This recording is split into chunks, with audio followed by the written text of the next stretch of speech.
Terima kasih Anda masih bersama dengan kami. Bagi Anda yang baru saja bergabung, kami hadirkan kembali 3 berita utama hari ini. Bos indekos di Kota Semarang tertangkap basah makan daging kucing. Pengeroyokan kelompok perguruan silat kembali terjadi. Satu remaja dihajar 5 pesilat hingga terluka lebam.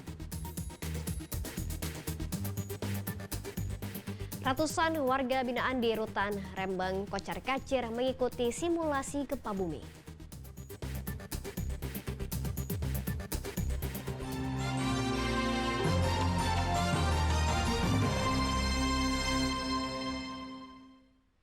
Pemilik indekos di Semarang tertangkap basah saat menyantap daging kucing oleh penghuni indekosnya. Pria itu mengaku sudah 10 kali mengonsumsi daging kucing dan dilakukan sejak dulu. Ini Pak, kucing saya Pak. Emang enak apa makan kucing Pak? Iya. Dan sekarang mau enak apa enggak, orang tua itu garam sudah enggak boleh. Nah itu Rekaman ini menunjukkan seorang mahasiswa di Kota Semarang yang menangkap basah seorang pria saat memakan daging kucing. Pelaku adalah pemilik indekos di daerah Kelurahan Sekaran, Kecamatan Gunung Pati, Kota Semarang. Viralnya video ini membuat polisi mendatangi lokasi kejadian dan menangkap pelaku. Di indekos milik pelaku, polisi menemukan bekas pembakaran hingga sisa tulang dari kucing yang dikonsumsi. Pria 63 tahun itu mengaku sudah makan kucing sejak lama dan dilakukan berkali-kali. Pelaku kerap memakan kucing liar yang ada di sekitar tempat tinggalnya. Yang bersangkutan memang mengakui sudah mengkonsumsi daging kucing atau binatang kucing tersebut berkali-kali dalam tempo tidak pada kali, tapi berulang-ulang dalam tempo yang tidak sama, kurang lebih 10 kali ya, 10 kali, berkali-kali dalam 1 tahun. Mengonsumsi hewan bukan ternak memiliki resiko penyakit. Salah satunya bisa terinfeksi virus rabies yang ada pada hewan tersebut. Saat ini pelaku diperiksa di Satreskrim Polrestabes Semarang. Pihak kepolisian bakal menentukan status hukum pelaku 1 kali 24 jam setelah pemeriksaan dilakukan penyidik. Agus Hermanto melaporkan dari Kota Semarang.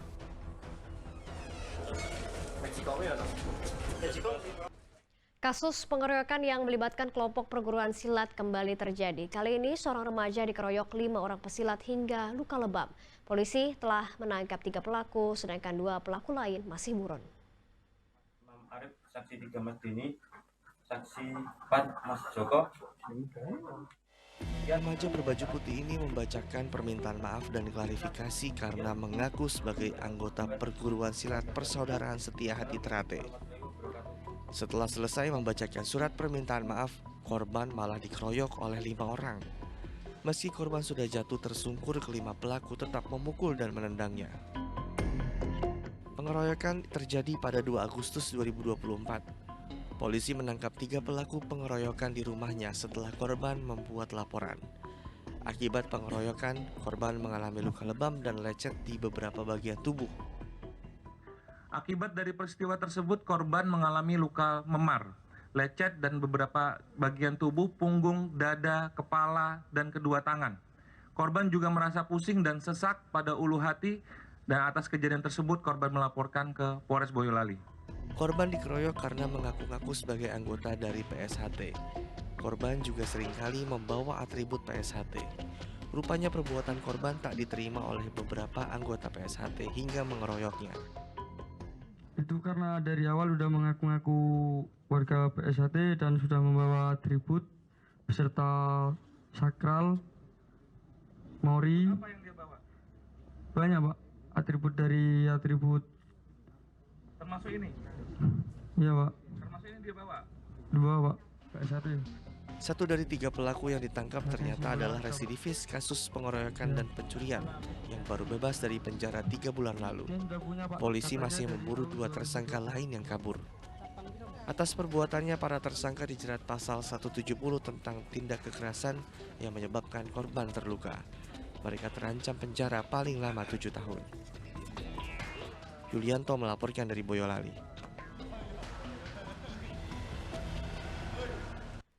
Komplotan pencuri mengambil 4 ponsel milik pekerja proyek yang sedang tertidur pulas di sebuah bedeng di Kecamatan Gayam Sari, Kota Semarang.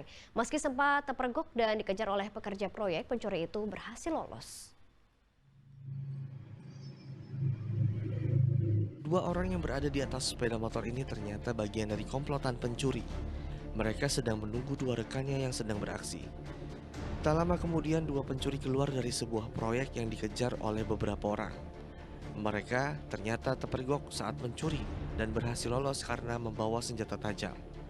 Keempat pelaku mencuri 4 unit ponsel milik pekerja proyek di Jalan Banteng 2, Kelurahan Pandean Lamper, Gayam Sari, Kota Semarang. Ponsel korban dicuri saat para pekerja sedang tertidur pulas di dalam bedeng. Para pekerja yang menjadi korban telah melapor ke polisi. Polisi akan menyelidiki kasus pencurian dengan bekal kamera pengawas. Melakukan penyelidikan dari informasi dan kita mencari terkait petunjuk-petunjuk CCTV. Memang CCTV ada yang rusak, ada sebagian di kampung ini, tetapi kalau malam hari memang kendalanya motor yang lewat ngeblur untuk plat motornya. Namun kita tetap berusaha untuk melakukan penyelidikan terkait plat. Pencurian seperti ini terjadi berulang di wilayah Kecamatan Gayam Sari. Tak hanya menyasar pekerja proyek tetapi juga warga setempat. Agus Hermanto melaporkan dari Kota Semarang. Dituduh mencuri anakan itik, seorang pria di Pekalongan dianiaya massa di kantor Balai Desa. Meski sempat dikembalikan ke keluarga, keesokan harinya korban sakit lalu tewas setelah sempat dirawat di rumah sakit.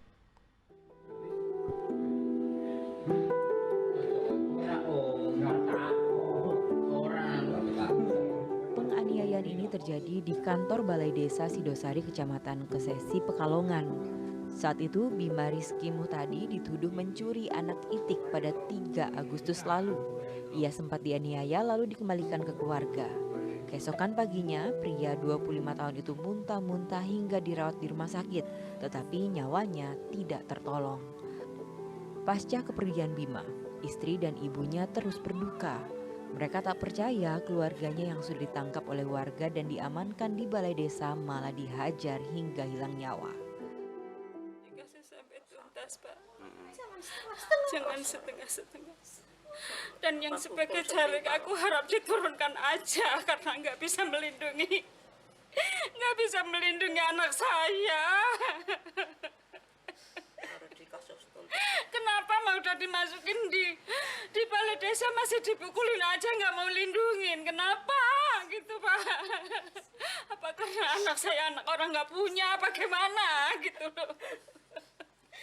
Padahal anak itu nggak pernah ngambil apa-apa punya orang, Pak. Keluarga yang didampingi lembaga hukum berencana akan melaporkan warga yang menganiaya Bima. Kami akan mengambil langkah hukum sesuai prosedur hukum. Yang akan kami lakukan pertama tentunya kami akan melakukan pelaporan di Polres Pekalongan terkait tindak pidana, dugaan tindak pidana penganiayaan yang mengakibatkan kematian. Kira-kira seperti itu. Tentunya kita mencari keadilan, bagaimana kita dampingi klien kita untuk mencari keadilan. Menanggapi peristiwa itu, Kepolisian Resort Pekalongan berencana akan memanggil semua saksi yang terlibat di malam kejadian. Polisi juga akan menggelar autopsi terhadap jasad korban untuk mengetahui penyebab pasti kematian korban.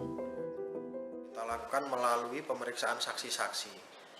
Jadi saksi-saksi yang baik yang pertama kali bertemu dengan korban, kemudian juga yang membawa ke Balai Desa, termasuk pihak dari aparat desa, dan juga dari keluarga korban yang menjemput ke Balai Desa Kesesi tersebut, dan juga dari kepala desa asal tempat tinggal korban. Dari permintaan visum atau permintaan otopsi dari kepolisian.